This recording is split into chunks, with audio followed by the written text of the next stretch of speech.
नमस्ते दोस्तों, मेरा नाम है संदेश और आप देख रहे हैं मराठा सरदार इनसाइट्स। तो आज का जो टॉपिक है वो अमेरिका से जुड़ा हुआ है। तो यहाँ पे जो अमेरिका के जो भारत में जो विदेश मंत्री हैं जिनका नाम है एरिक गैरसिटी, तो उनकी तरफ से बयान आया कि जो भारत की जो वाइब्रेंट डेमोक्रेसी है, अगर वो आज से 10 साल के बाद में भी आपको ऐसी ही दिखने वाली है। तो ये बयान तब सामने आया जब ये एक प्रोग्राम में न्यू दिल्ली में थे। तो उनको रिपोर्टर ने पूछा कि सर जो इंडियन डेमोक्रेसी के ऊपर में जिस तरीके के जो आरोप लगते हैं, जिस तरीके से बातें होती हैं, तो उसके ऊपर में आपकी क्या राय है? तो उन्होंने ये कहा कि जिस प्रकार से जो भारत की जो डेमोक्रेसी है, तो वो डेमोक्रेसी एक अलग लेवल की है और जिस तरीके से यहाँ पे जो इलेक्शन होते हैं, वो एक अलग लेवल के होते हैं। तो यहाँ पे और बात सामने आती है कि जब ये लोग बात करते हैं यूएस स्टेट डिपार्टमेंट से, यानी कि जो यूएस में बैठे हुए जो उनके जो स्टेट डिपार्टमेंट है, वो जब एक तरीके के आरोप भारत के ऊपर में लगाते हैं और एक तरफ से जो पॉजिटिव बातें जो अमेरिका का जो एम्बेसडर है भारत में, वो एक अलग बयान करते हैं, तो यहाँ पे कन्फ्यूजन सामने आता है। तो अब जो एरिक यारहिटी है, तो उन्होंने और क्या-क्या कहा है मैं आपको बताता हूँ। तो सबसे पहले जो रिपोर्टर है, तो उसने ये पूछा था कि जो हमारी डेमोक्रेसी है, तो उसके ऊपर में सवाल उठते रहते हैं। तो उन्होंने ये कहा कि जिस तरीके का भारत में इलेक्शन होता है, उस तरीके का जो अमेरिका है, अमेरिका भी ऐसा नहीं कर पाता है। तो उसके पीछे और एक बात कही है उन्होंने कि जिस तरीके से जब आचार संहिता लगती है भारत में, तब क्या होता है कि आप 50,000 के ऊपर में कोई भी कैश या ऐसा कुछ प्रकार का जो सामान है, वो आप कैरी नहीं कर सकते हैं। यहाँ पे हर जगह पे चेकिंग होती रहती है। तो अगर हम फिलाडेल्फिया की बात करें, जो अमेरिका का एक स्टेट है, तो वहाँ पे हम बात करें, तो वहाँ पे अगर आप बहुत सारा कैश लेके जाते हो, तो आप आराम से वहाँ पे इलेक्शन जीत पाते हो। पर इंडिया में उस तरीके का काम नहीं होता है। दूसरा ये भी कहा कि उन्होंने कि अगर आपको वोट करना है, तो आपको 2 किलोमीटर से ज़्यादा लंबा डिस्टेंस आपको नहीं पार करना पड़ता है। जो पोलिंग बूथ होते हैं, वो आपके से 2 किलोमीटर के अंदर में ही आपको मिल जाते हैं। और साथ में ये भी कहा उन्होंने कि अगर एक वोटर भी एक ऐसा वोटर है कि जो बहुत ही अलग एरिया में रहता है, जहाँ पे आने-जाने का भी कोई साधन नहीं है, फिर भी जो इलेक्शन कमीशन ऑफ इंडिया के जो कर्मचारी हैं, तो वो वहाँ तक के जाते हैं, पूरा जो सामान होता है वो लेके जाते हैं, उसका वोट कास्ट करते हैं और कास्ट करने के बाद में फिर से वापस आते हैं। और हमने जो एग्ज़ाम्पल्स हैं इलेक्शन कमीशन के, वो हमने बहुत सारे देखे हुए हैं। और साथ में उन्होंने ये भी कहा है कि अ, जो स्टेट गवर्नमेंट होती है, जैसे हमारी सेंट्रल गवर्नमेंट अलग होती है और जो हमारी स्टेट गवर्नमेंट है वो एक अलग पार्टी की होती है। तो यहाँ पे उन्होंने ये कहा कि जो स्टेट गवर्नमेंट, जैसे हम अगर साउथ का देखें, तो यहाँ पे कर्नाटक है, अपना तमिलनाडु है या केरल है, यहाँ पे अलग-अलग सरकार है, वेस्ट बंगाल में अलग सरकार है, पंजाब में अलग सरकार है। तो ये जो स्टेट गवर्नमेंट है, ये सेंट्रल गवर्नमेंट को एक अलग लेवल पे क्रिटिसाइज़ करती है और ऐसा देखना अमेरिका में पॉसिबल नहीं है।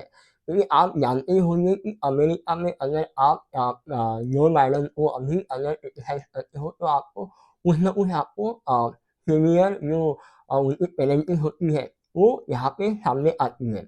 ज जैसे कि हमने देखा कि जो रिद्धि पटेल नाम की एक लड़की थी, तो उसने जो कैलिफोर्निया में एक सेनेट होता है, सॉरी, जो वहाँ का काउंसिल होता है, उस काउंसिल में वहाँ के महानगरपालिका के समान ही वो होते हैं, तो उनको धमकी दे दी कि भैया जिस तरीके से हमास ने मारा है, वैसे तुम लोग मरोगे। तो उस रिद्धि पटेल को के साथ में क्या हुआ, ये आपको भी पता होगा। तो यहाँ पे और बात सामने निकल के आती है कि अगर एरिक यारहिटी जब भारत में रह के इतनी पॉजिटिव बात करते हैं भारत के लिए, तो फिर जो अमेरिका का जो यूएस डिपार्टमेंट है, यानी कि वहाँ का जो फॉरेन अफेयर्स का जो डिपार्टमेंट है, वो क्यों हमेशा ही हमारे भारत के इंटरनल मैटर में आता है। जैसे अभी अगर हम देखेंगे कि केजरीवाल के लिए उन्होंने कहा, फिर दूसरा जो सीए को लेकर कहा, अभी और एक बात कही थी लिटरल के किलिंग के लिए, और एक बात फिर से सामने आई थी कि जो गुरपतवंत सिंह पन्नू है, जो खालिस्तानी टेररिस्ट है, तो उसके लिए भी उसको भारत के लिए दोषी ठहराया था। तो यहाँ पे जो डुअल स्टैंडर्ड अमेरिका दिखाता है, तो इससे जो इंडिया की जो जनता है, तो वो अमेरिका के लिए जिस प्रकार से उनका क्या बोलते हैं एक पॉजिटिव वे में देखने का जो नज़रिया है वो चेंज हो जाता है। क्योंकि एक तरफ अमेरिका कहता है कि इंडिया इज अलाय, अलाय यानी कि एक बहुत बड़ा ऐसा पार्टनर जो अलायंस से भी बड़ा है।